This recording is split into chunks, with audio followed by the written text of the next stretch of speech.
Welcome to Sons of a Gun, a podcast about the DC Universe. I'm Alex Gunn. I'm Justin Gunn.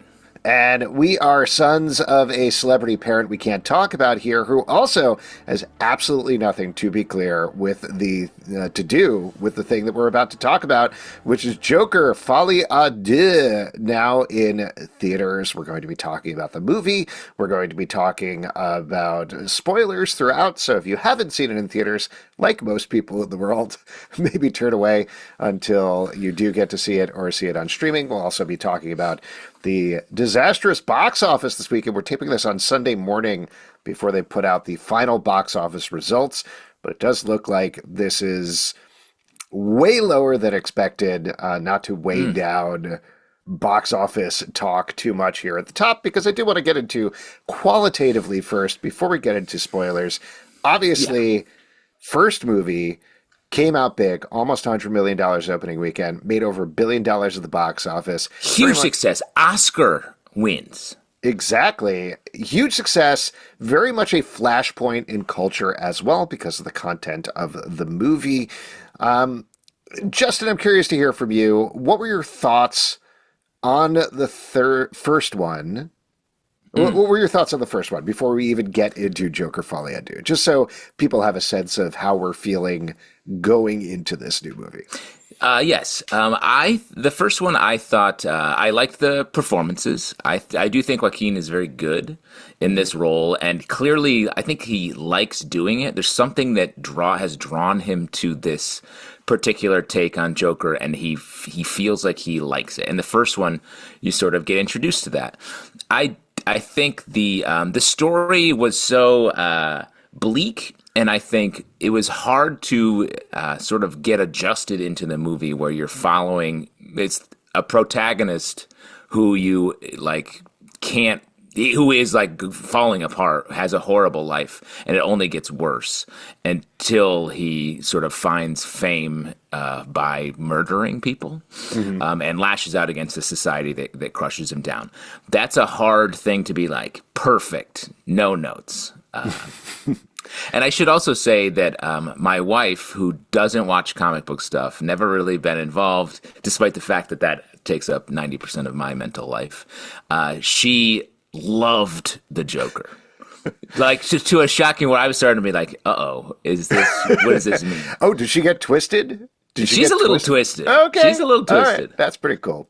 I didn't like the movie at all. In fact, I'll fully cop to the fact that when I saw it in theaters, I fell asleep midway through, which never happens to me when I'm watching a movie. I found it boring and trite, to be perfectly honest. I agree with you. I like Joaquin Phoenix as a performer, and he puts everything into a role when he does something, so that is certainly laudable. But I found it extraordinarily derivative. My fear going in, like a lot of people, was this is going to be some take up arms, man boys, and shoot up the theater type thing, like when we got the Dark Knight shooting back in the day, which was harrowing and awful. So I was very worried about that. But once I actually saw the movie, it's pretty much a retread of Taxi Driver meets King of Comedy. It is extremely derivative of Scorsese's work. I don't think it had an original thing to say at all. It was well filmed, but it was well filmed because it was Todd Phillips, the writer-director, aping Scorsese and trying to do that rather than doing anything new. So that was my thought on it. I was really just not impressed by the movie necessarily at all. I don't think it brought anything new to the table, and I was annoyed, but just sort of in the way that like buzzing flies annoyed by people being like, yes, this is really saying something about society.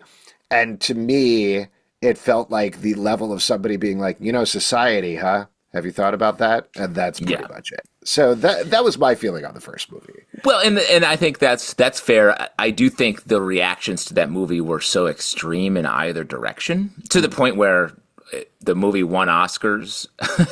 Like, people like backed it so hard and felt like it was doing the opposite of what you're saying, was really like this dark. And I think that is on the back of Joaquin's performance that got it there, as opposed to it being like, wow, what a great reflection. There's so much to think about. Like, can you imagine going back on a casual Sunday, be like, oh, I got a couple hours. Let me throw on the first Joker. Yikes. Well, it's Yuck. also, and I don't know, I think too much about the box office. Certainly that's top of mind because that's what everybody is talking about as we're taping this. But 2019 was a very unique time. It was a flash in the pan that I don't think we're ever going to recapture for comic book movies, or at least not in the next couple of decades, where if you look at like late 2018, the first Aquaman came out, made over $1 billion. 2019, Insane. Captain Marvel came out, and mind you, that was right after Infinity War when everybody was hyped to the gills, and that came directly after that, made over $1 billion. Joker came out in 2019, made over $1 billion. We've seen very clearly with the second Aquaman, and granted that did better internationally, but that did an infinitesimal amount of what that first movie made. There's been some slipping. Yes, Captain Marvel to the Marvels, exactly the same thing, plummeted, and now we're seeing the same thing with Joker, where I think that was, looking back, probably a large part of Joker, because they were like, you see these MCU movies, they're doing so well, we're the twisted take that your mom doesn't want you to see. Yeah, and edgier. Exactly, and it wasn't actually edgy, but that's how it felt in comparison to everything Well, else. and I would say it was different. And I mean, this is maybe giving it too much compliment. It was edgier than those movies. And I do think for better or worse, and though it is sort of derivative, I do think the visual style of these movies is at least interesting. There are some great shots in the first one. There are some great shots in the movie we're about to talk about. Like there's some visual work here that I think is at least not nice to see. Yeah, I 100% will not disagree with that. And I'll also throw out there for anybody listening to this who is a Joker super fan, go crazy, have a great time. I'm never upset about anybody liking anything. I had my feelings about it, but obviously a lot of people like this and went to see it. Let's jump in then and talk about Joker, Folie À Deux. So, well, before we get to the actual movie, I want to say so Joker's such a huge hit, and then it's like, okay, sequel coming. And then when it was announced, it was Harley, it was Lady Gaga, it was a musical. I was like, oh, okay, this could be a real like flight of fancy. It could be just like a real cracked rom-com kind of a thing that was like took some of the more like attitude of the first one and spun it up into something that is more sort of creative and from a internal Joker POV. He slipped all the way into the full character, and we get this true romance, Bonnie and Clyde type thing. Yeah, so that was my expectation, and the trailer I think backed that up. Yeah, no, and I'm totally agreeing with you. I think when we did our movie preview, I think this was in the Comic Book Club feed, I said this was my most anticipated movie because exactly the point that you're making. Like, there was a shot here to really do something absolutely wild and absolutely different in a way that maybe was kind of a screw you to the first movie, sort of like a Gremlins 2 to a Gremlins, if you know what I mean. Wow, a very common comparison you're making. That's how you refer to your kids, right? You're like, and our second child, sort of our Gremlins 2. Right, sort of like a screw you to the first child. Oh God, I hope my kids never listen to this. No. What are the odds? Not very good, to be honest. The thing that happened, though, is I got pretty hyped about it because of everything that they were doing around the movie. And then Todd Phillips started talking. And Todd Phillips started giving interviews. And all of his interviews were like, this isn't a musical. It's just when they don't know what else to do, they sing songs. And literally everybody's like, that is the definition of a musical. That is the purpose of a musical. Yeah, that's literally what it is. Stop pretending like we're reinventing a musical. And Lady Gaga, mind you, she does this with every movie. She gives these amazing quotes where she's basically saying how she invented acting.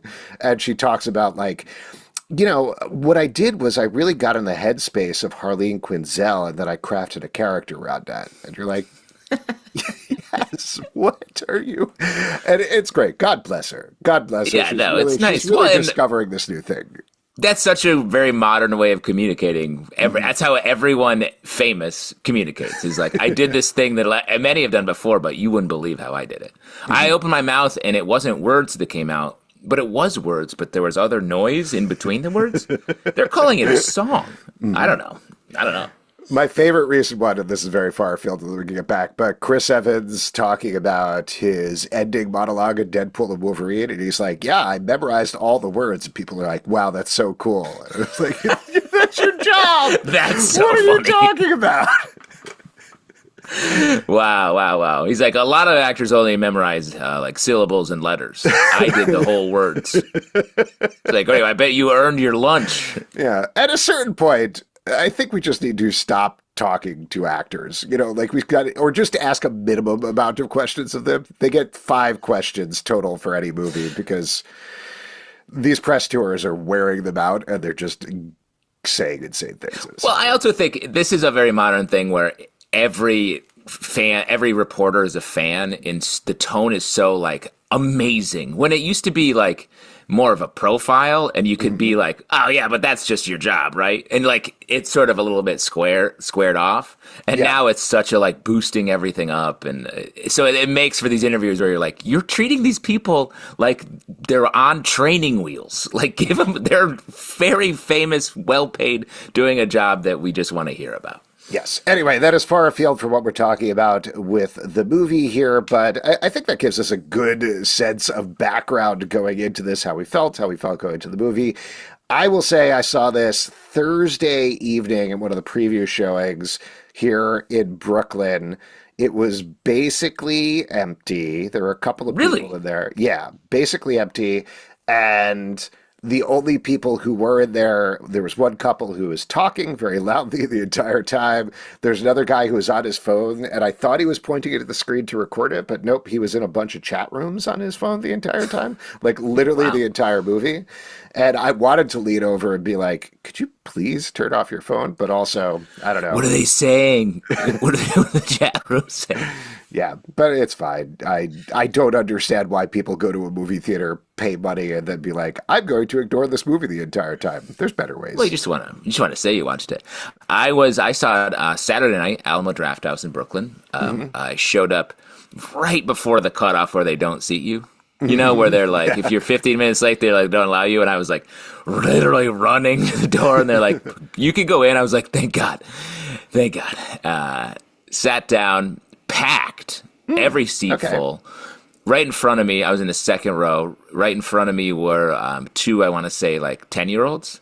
I was whoo, with their parents or with some caregiver. I was like, holy shit, what a bad idea. But yeah. Well, interesting. I'm very curious to hear about your experience then, given you actually saw it with a whole audience with probably good audio, because that's the other thing I should mention is like they had the, not even AC, it was like a fan full blast the entire time, which not great for a musical when you're trying to hear the soundtrack and everything. But so that might have affected my viewing a little bit. What was your take? What was your overall take on the movie? And what was the feeling from the audience as well? I'm curious. Well, yeah, I'll say audience first. Very little reaction from anyone. There was occasionally a huh, or like, from like just, you could hear it just popping off a little bit around. So I think similarly to what we're saying, I think a lot of people were probably excited to see this Saturday night, prime movie viewing time, like 9:40 on a Saturday night. And then for me, I was like, woof, this movie is mad. This movie is like, I feel like Todd Phillips or whatever, or the script, not the performers, because I think they were doing their work. But this movie is sort of like, yeah, what you like is dumb. And it's sort of like being snarky about comic book movies, the Joker character, the success of the first one.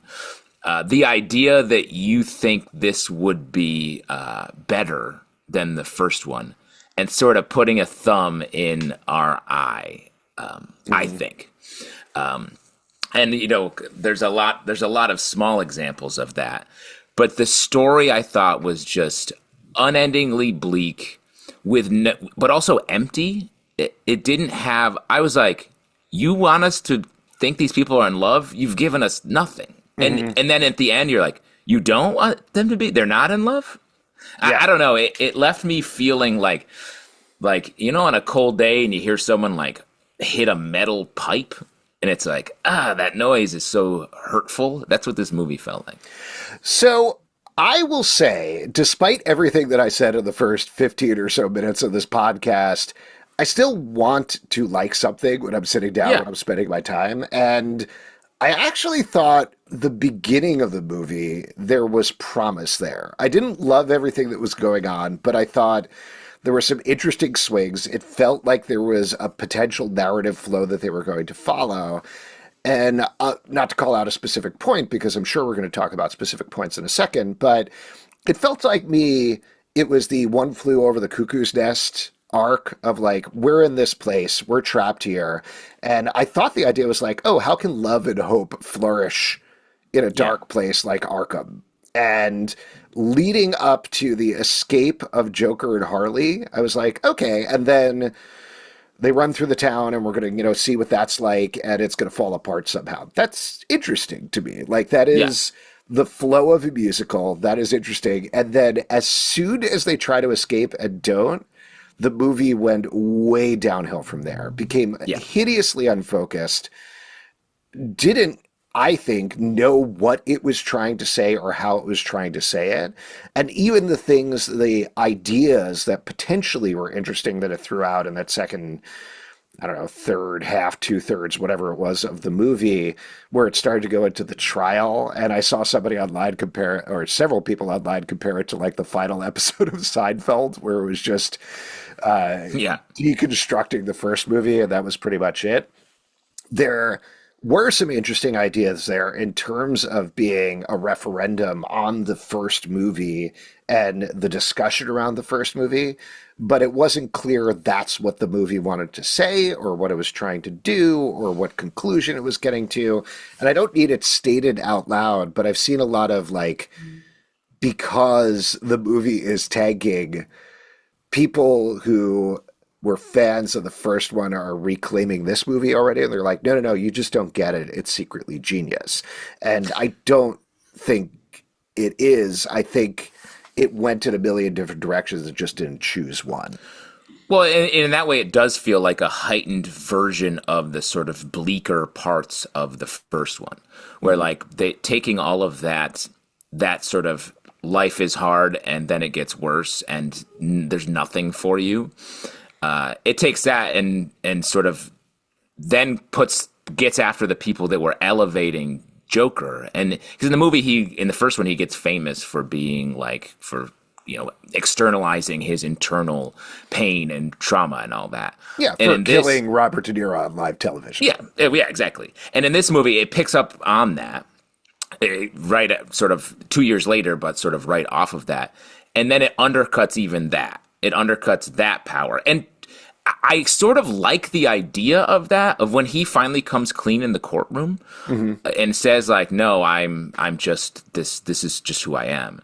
I was like, oh, that's an interesting idea and sort of a cool way to undercut how we elevate like villainy in our movies for sure. And then in our real world, we elevate just extremity no matter what the moral compass is. That's a cool idea, but it was so bleak and we were so like messed up at that point in the movie, both from confusion and also just like seeing everyone get crushed.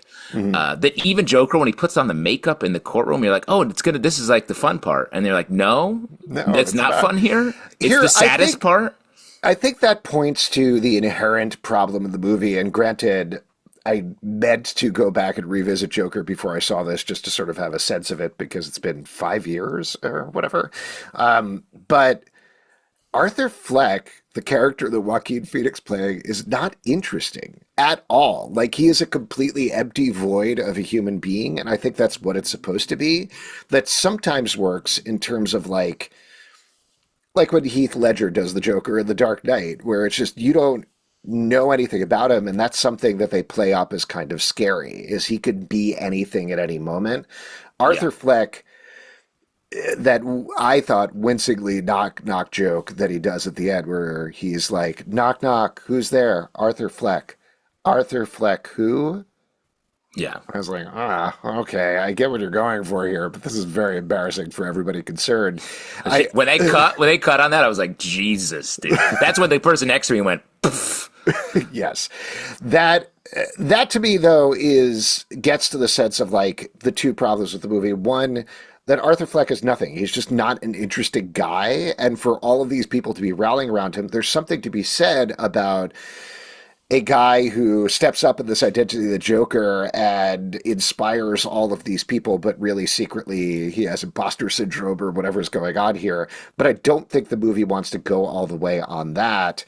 And then, actually, I've forgotten what the other part is. I'm sure I'll come back. Oh, and then I think the movie just in general is like embarrassed of any of the directions it's going in. Like very clearly with the musical aspect where it's trying to be like, no, exactly what Todd Phillips said. He's like, no, we're not a musical. We just have people singing sometimes. And like, that comes through, and Lady Gaga, who purposefully has to sing badly throughout the movie to be like, I am a normal person, versus Lady Gaga. And that's not the point of a musical. The point of a musical is these people have no choice to sing but to sing, and it comes out. And instead of having Joaquin Phoenix singing awfully, and Lady Gaga, with one exception, singing like off key and scratchy so that she seems normal, that's not fun or interesting to watch in any way. Like, pushing it all the way would have been interesting, but instead it doesn't want to be a musical. It doesn't want to be a comedy.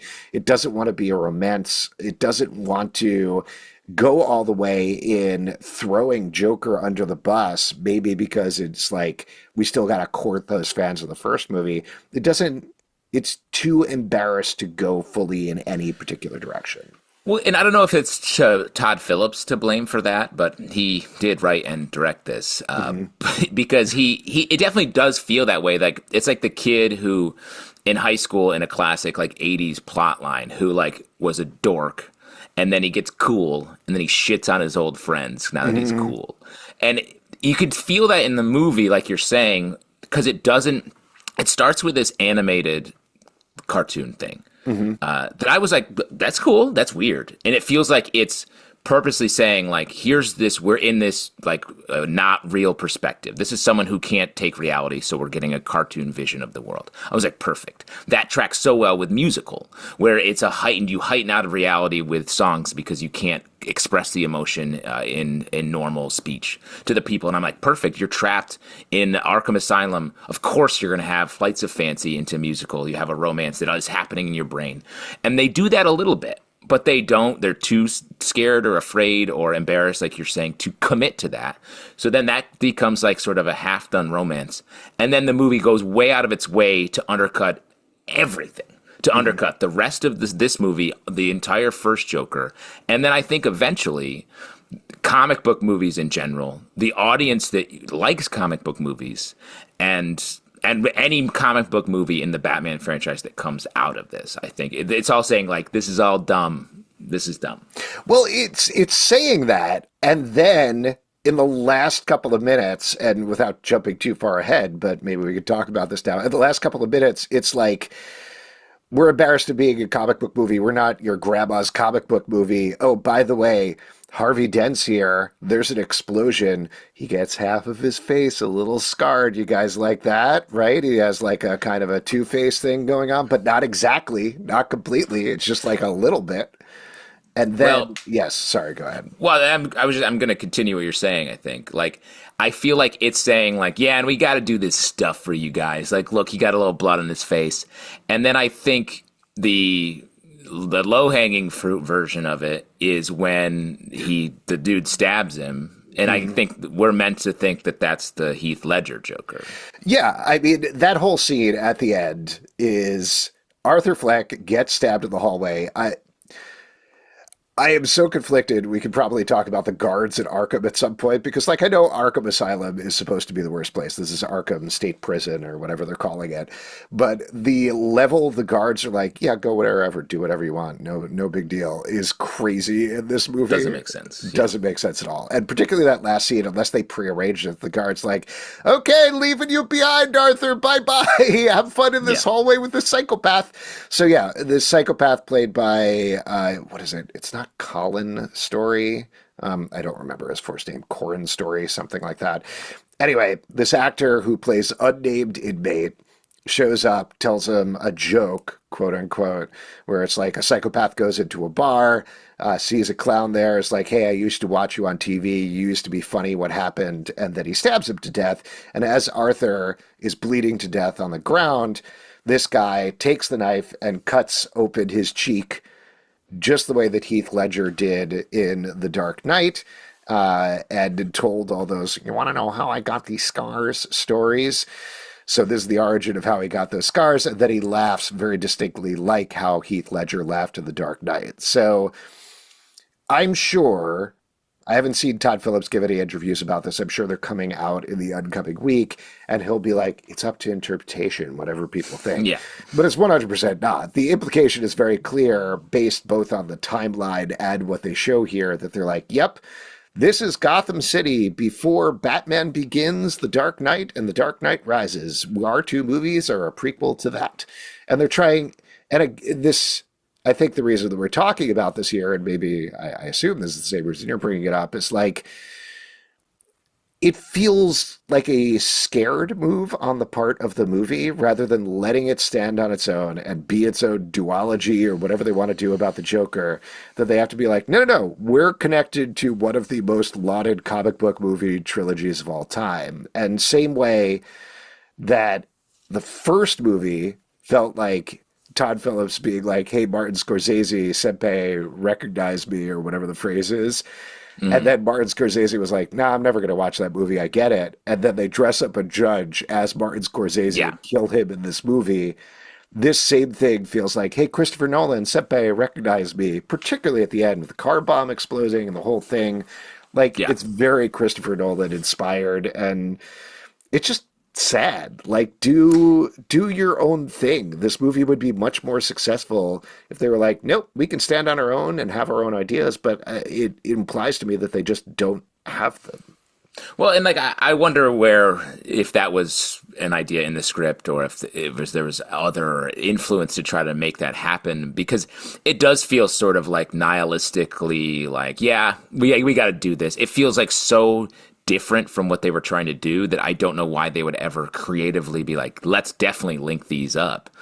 The only interpretation of it that matches the tone is like, at the end of the day, what they're saying with this movie is like, this Joker, Arthur Fleck, was a monster, but he came to a point at the end. He came clean. There was some core of empathy there where he at least was honest. And then at the end, he's replaced with the next Joker in line that's more extreme, that doesn't have that kills to get there, that is more sociopathic. As if to say, like, hey, in our society, like, we don't take care of each other to the point where we're just making more extreme bad versions of bad people. Mm-hmm. And if we don't stop that, we're all going to end up dying on the floor of an insane asylum after being tortured your entire life. And that to me is in a way to interpret that as a tonal match as opposed to a cheap franchise move. Right. That's very generous of you to throw that out there. I don't necessarily think they meant or thought around any of that, but I do like that as a possible interpretation of the thing.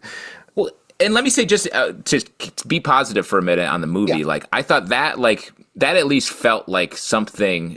We're so beat up mentally and emotionally at that point in the movie that it's hard to find that meaning. Like, it was sort of like looking up and be like, maybe, but like the movie's definitely not giving you that. Mm-hmm. And then the Scorsese thing, like I clocked that as well. And it also felt like Todd Phillips or the movie being like, see, you're right. This is dumb. And that's why you're the judge here. Mm-hmm. That was my interpretation of that. it was sort of like, again, thumbing back and being like, yeah, that stuff's lame back then. So the Scorsese thing was more of an honorific rather than a knockdown in my mind. But I do think visually there were a lot of great, Joaquin, again, another great performance.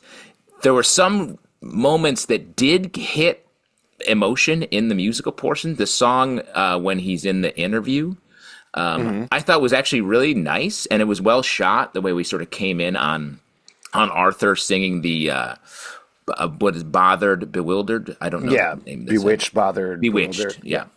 That was cool. The shot of him just like laughing in the rain was like just a great shot, I thought. And there were a couple of those throughout. I was like, this is nice. This is cool. But it just, like, they weren't able to link them together. Yeah.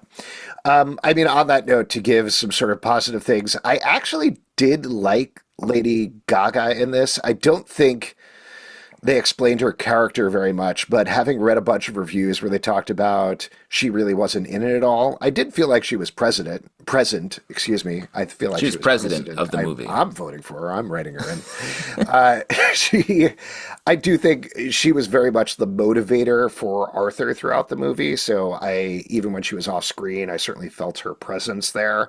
Like I said, very annoying about the singing. I understand what they're doing. Same thing with the dad sing, where they're like, we're just sort of, shaking our arms a little bit because we're regular people and that's how regular people dance. But if we are being generous, I do think the idea of somebody who becomes completely enamored with the idea of a killer, it's certainly been explored in movies before, but it's an interesting thing to explore, having her be a fangirl of the Joker, but not of Arthur Fleck. Yeah. But the key moment to me with her character was, I'm forgetting the actual lyric, but the lyric that she keeps saying about, like, we're going to make a mountain out of a molehill or whatever it was from the actual song, where she's in the middle of the interview. She's allowed to go, like, literally anywhere. She shuts down Catherine Keener's lawyer, and the lawyer leaves, and she's like, we're going to make a mountain out of the molehill. There was one reporter in the back that was like, what are you talking about? Yeah. And I don't think that was supposed to be funny, but that was the one point when I laughed in the movie, because I was like, what are you talking about? Yeah. What is anybody talking about in this movie? That, again, to me, felt like sort of a key scene with that character, and maybe the whole film.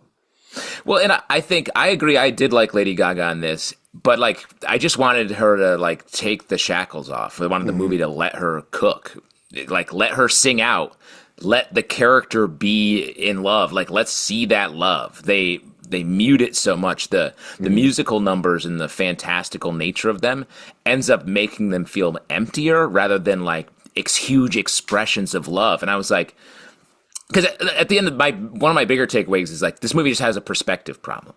Like you can't really get on board with Arthur's. You can't be in his shoes because it's so dark, and also he's tortured through the movie. So it's just we as the viewer are like, I can't get in there. You're not in Lady Gaga's shoes. You're just not watching this movie. You're witnessing it like a car accident as opposed to in the story, which is what I think we want, especially with a romance, especially with a musical. You got to be there with the characters.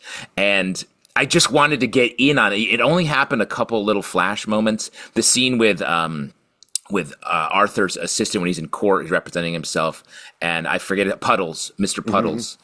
Like that was really upsetting, and that was where the moment where it sort of that breaks Arthur and sort of fully dispenses with the Joker character, and that was really upsetting. And I was there emotionally for it, but I was when that scene ends, you're left with nothing. You're left with like, God, it's just bad for everyone. Let's talk about the moment that breaks him from being the Joker, because I don't think it was the Gary Puddle scene. It should have been that let some humanity crack through, but he's still the Joker up until he gets taken back to the prison, and we have this guard played by Brendan Gleeson, who is basically treating him like a pet the entire movie, right? Yeah. Like trading jokes for cigarettes, occasionally like slaps him on the back of the head, clearly has a little bit of rage issues there. But this was a little unclear to me. Maybe you picked up on something, but I think what drives him over the edge is that Joker calls him fat on television. Is that what it is?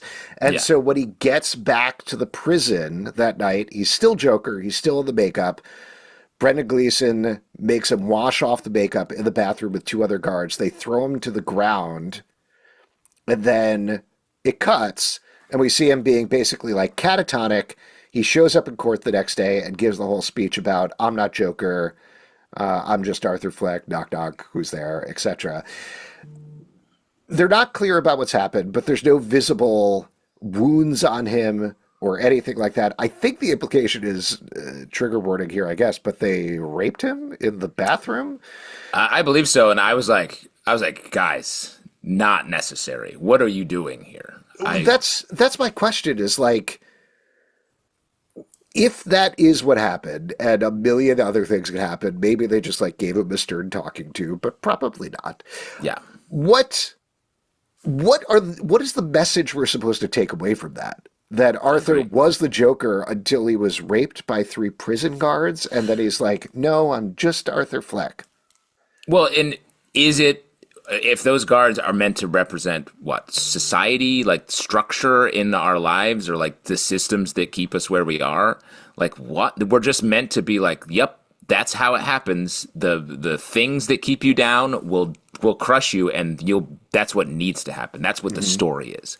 I was like, unnecessary. Like, and I do think when coming on the heels of that scene with Mr. Puddles, that felt like an emotional hit. I was like, why did you then crush that? Because I think if they had just taken that could have been the thing that opened him up in a positive way, rather than more abuse, is what then is like gets us to this openness or this revelation that he has in court. And I was like, that to me, I was like, what dark take on the world do you have that's the choice you write, film, and then leave in the cut of the final cut of the film? I mean, I think this points to kind of what I was getting at before, that the whole trial almost across the board is a misstep, in my opinion. I mean, I'll point to Zazie Beetz showing up as Sophie, his neighbor, which was... I was squirming in my seat, and not because like, ooh, I'm uncomfortable because they're really pushing my buttons, so much as Zazie Beetz, great performer. She's great in pretty much everything. Here, it felt like they had her lines on cards and she had just kind of showed up. And the whole idea of the character is like, I don't know this guy. I've never met this guy. So it's very much like, please remove me from this movie. Stop involving me in this. Stop talking to me. I have no further information to add here. It's an awful scene that doesn't add anything to the movie and makes her feel like it's viscerally uncomfortable. To jump to the Puddles thing again, there was, again, no other information added there. Like, I think there's emotional information, to your point, that we get through Puddles, but that character is basically like, please, can we move this narrative forward in any way? Yeah. But there's nothing that's coming out from Arthur defending himself. I know you said earlier, like, oh, we're getting to the fun part. It's not that this Joker is a fun thing to watch, but there was nothing pushed forward by having Joker defend himself. Some story, exactly. We don't, nothing and progressed. I think that, like to your point, I think the courtroom actually slows it down because it adds some structure, but there's just nothing. There's not much at stake because we know that there's going to be some eventual Harley Joker confrontation. Like that, we know the trial isn't the end. Like it's just like a little bit of business, and it definitely any momentum the movie had, it really undercuts it there. Well, one other thing I want to talk about is, what is this movie? Was this movie sponsored by like Marlboro? Why is everyone smoking so much? Oh my God. It's crazy. Too much. I was like, you guys gotta sing. Stop smoking. That's bad. And I was trying to find meaning in that. And is it like cigarettes we know they're bad for us, but they're a temporary bit of joy for people that smoke? And that's like all we're given in this life. That's the only takeaway I could have, because I was like, the amount of smoking it feels like an exclamation point on something, and I don't know what. Yeah, the thing that I took away is all the cool people in the movie smoked and the uncool people didn't smoke. So I feel like smoking's cool. Yeah, I guess it's working. Yeah, I agree. There was just so much cigarette smoke in this movie. I think it was just like, 80s movies they smoked, right? Is that the sort of thing? I guess we'll do that. I guess, but I was like, not even movies from the past, even any jokey Madman style interpretation of the 60s, they're not smoking that much. When the doctor's shaving him or the guard's shaving him and the cigarette's like in his face, I was like, he would not have that up against his cheek when he's shaving him. Yeah. That whole thing, I'm glad you pointed out, because I had blocked that out after the showing, but the entire time I was like, stop it! Put away the cigarettes! Like, you can smoke in a movie, I guess it's fine, but that was over the top. Can we talk about Catherine Keener a little bit? Another actor that I like, that I'm just not sure what was going on there. Another character that it felt like the lines were being fed to her right before she went on, where she was like, I don't know what I'm saying right now. Yeah. Well, I also think she wasn't given much. She was given we don't know anything about her. She's just meant to be there to take care of Arthur a little bit. I feel like she's a mom. She's meant to be like the mom we all have, or like the caregiver in our lives that is trying to help us unconditionally. And she is, and she wants him to be better, but she just gets rejected and brushed off like a little dust mote in the air, blown away, and we don't get anything from her, I feel like. There was a thing that I wanted to like that I don't think worked because they didn't want to play it out comedically. Arthur kissing her constantly. Yeah. That was, to me, that it was like, this is, I think, supposed to be funny, but I'm not sure, because of how they were playing it seriously, like in a disturbing way, like, oh, he's kissing me. But in a more darkly comic movie, that is something about, like, constantly kissing your lawyer is a gross but funny joke that they could have played, and they just did not. Well, it sort of feels like it's like when the hero kisses the romantic interest right before doing the crazy thing. And I was like, is that what you're doing here? Because it didn't play. It didn't play to me. But I think, like, Todd Phillips, or this movie, or his movies, I guess we could say, I think, fair to say, not great at female characters. And that's definitely true in this movie. And it felt like almost purposefully so in the first one. This one, it feels like just doesn't quite nail. And then I also think he's coming out of being like one of the more successful comedy directors.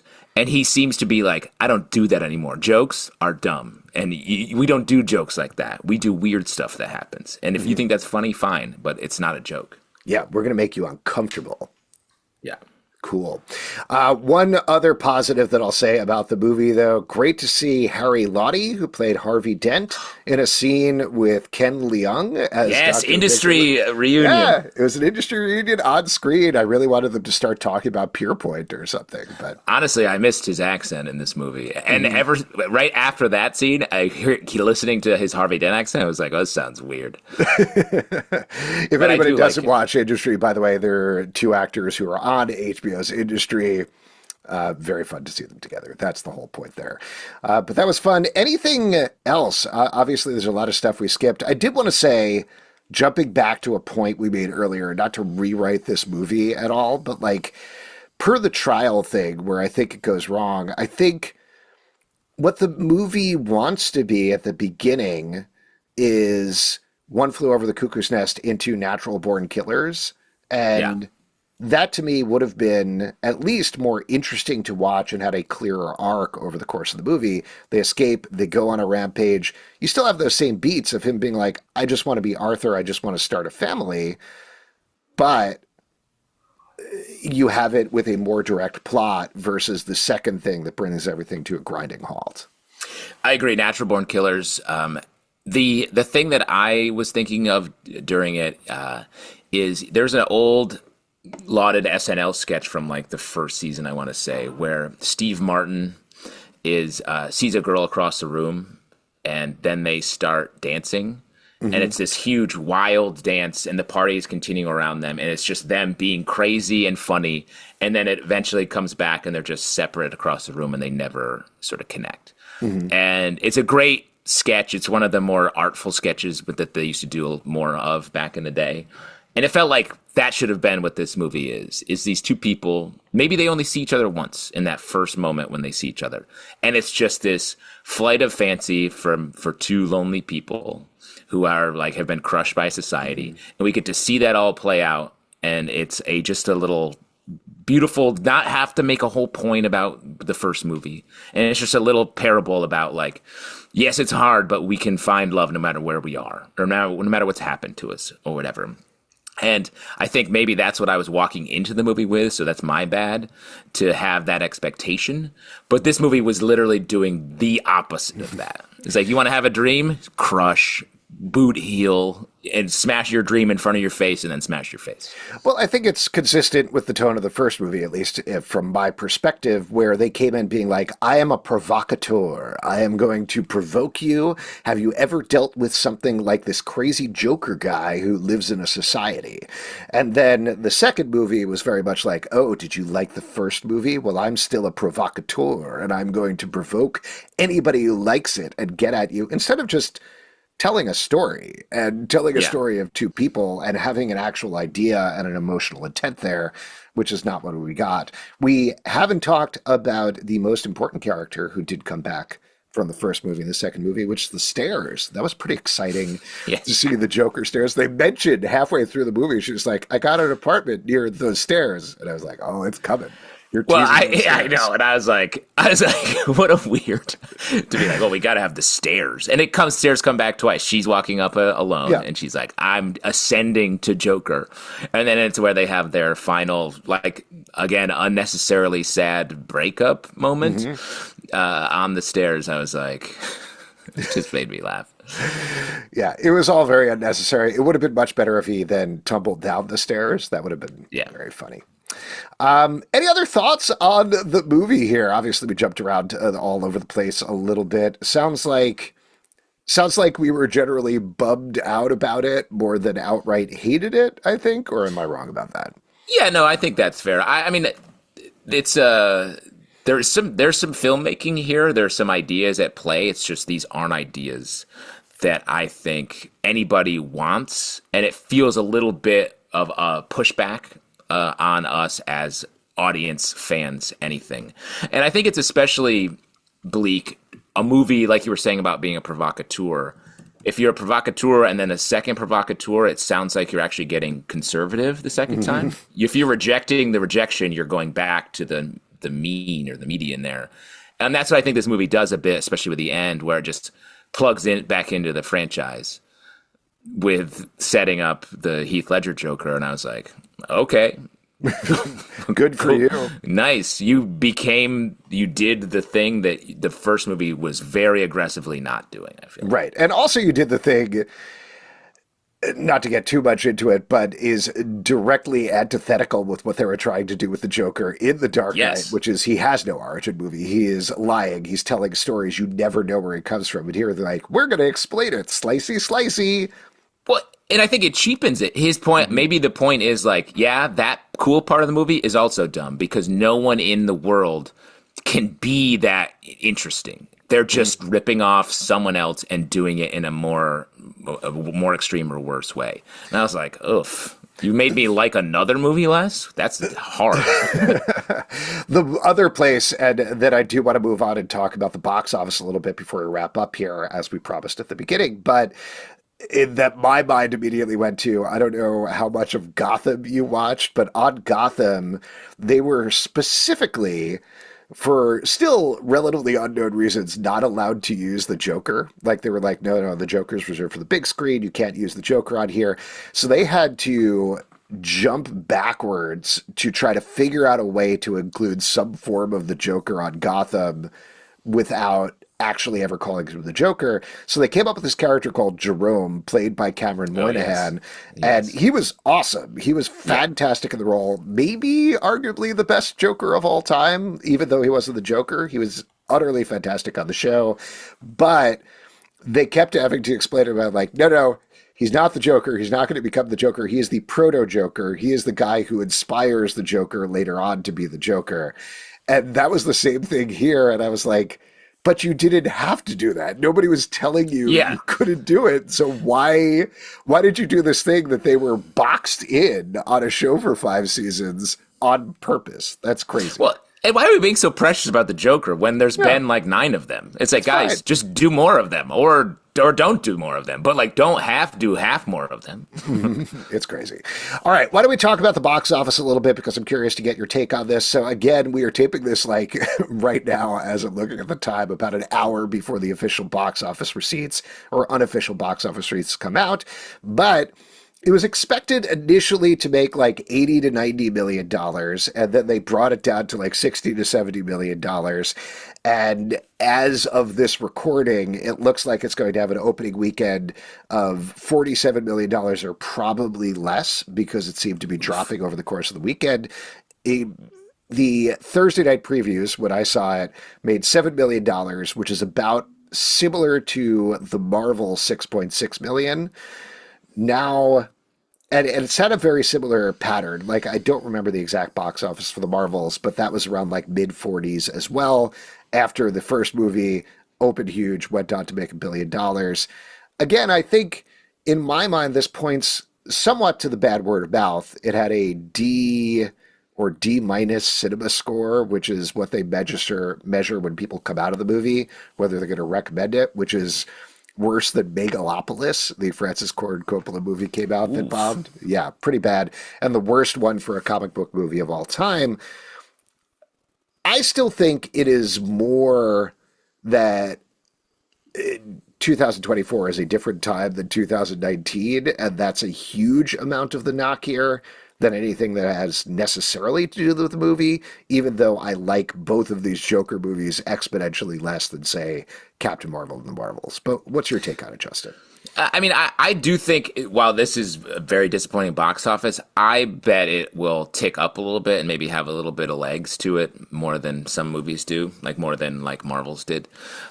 Just because word of mouth is bad, but I think people will still want to see it. It is a spectacle, and I think some of those take longer to get going. But I do also think that this is a testament to, like, you got to pay off your promise, I think, with a lot of movies. Like the way that Deadpool and Wolverine did. It was like, this movie's going to be huge. It's going to be a big comedy. There's going to be a lot of stuff happening all the time. And that's, you can have your criticisms of that movie, but that's what it did. It did that. Inside Out 2, the #1 grossing movie of the year, did that. It was like, this is what you want, and we've given you more of it. So I think it is just like, we're more online and more connected than ever before. So we want to know the thing and then get the thing. And if you deviate from that, it's harder to succeed. Yeah. What about the whole DCU of it? This is something that I'm not necessarily sure about, but like, none of the DC movies have performed at all pretty much since they announced DC Studios, though also timed out for the bubble popping around comic book movies in general. So do you think this at all, in two directions, to ask two questions kind of simultaneously? You've got one school of thought of like, oh, people didn't see The Flash and they didn't see Aquaman 2 because they've already announced the new DCU. So people are like, it doesn't matter. It's irrelevant. That's not setting anything up. We're just going to wait for James Gunn's Superman on. That's one process of thought. The other process of thought, the thing that's been setting off my alarm bells is a little bit, is like, maybe people don't want to see DC movies in general. Like, maybe this actually is a little bit of a canary in a coal mine for the new CDCU, for Superman, Supergirl, Woman of Tomorrow, etc. What do you think about that? I don't know. I feel like Joker deviates from that because of the previous success, and it definitely doesn't feel like a DC movie. You know, there's no Batman, there's no complicated storyline. I would chalk this up more to, people are like, wait, it's a musical? Like, wait, what? And then the bad take on it, the bad word of mouth, is sort of just confirming like, oh, this isn't for me. It's not, I'll just rewatch the first one because that's what I love. And I bet there's, amongst fans, maybe there's more of like anticipating James Gunn. But I think the general audience is like, when's that coming? Like, oh, a Superman movie, and then they'll get involved in that hype, and that will be much more positive, fun, bright, new tone to DC. I also think it could be that they're sick of this tone of like, dramatic darkness, when what they want, and I think everyone's sick of the Marvel tone of just like snarky Robert Downey Jr., Tony Stark, Stark, as it were. Stark.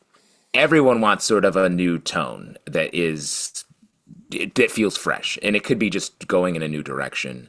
But this is not new, I don't think. I think that's fair. I mean, I still have my worries, as I just expressed, but I do think this comes down to whoever liked Joker was like, yes, great one and done movie. So nobody was really asking for a sequel to that. Certainly those people don't want to see musicals a lot of the time. So it was a thumbing the nose in terms of expectations.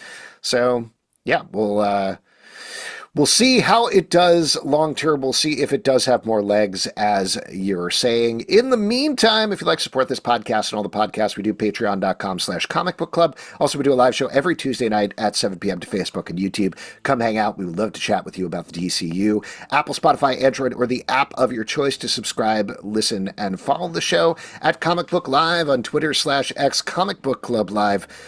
.com for this podcast and many more. Until next time, Dad, looking forward to your movies instead. And please stop me from smoking. I love smoking now.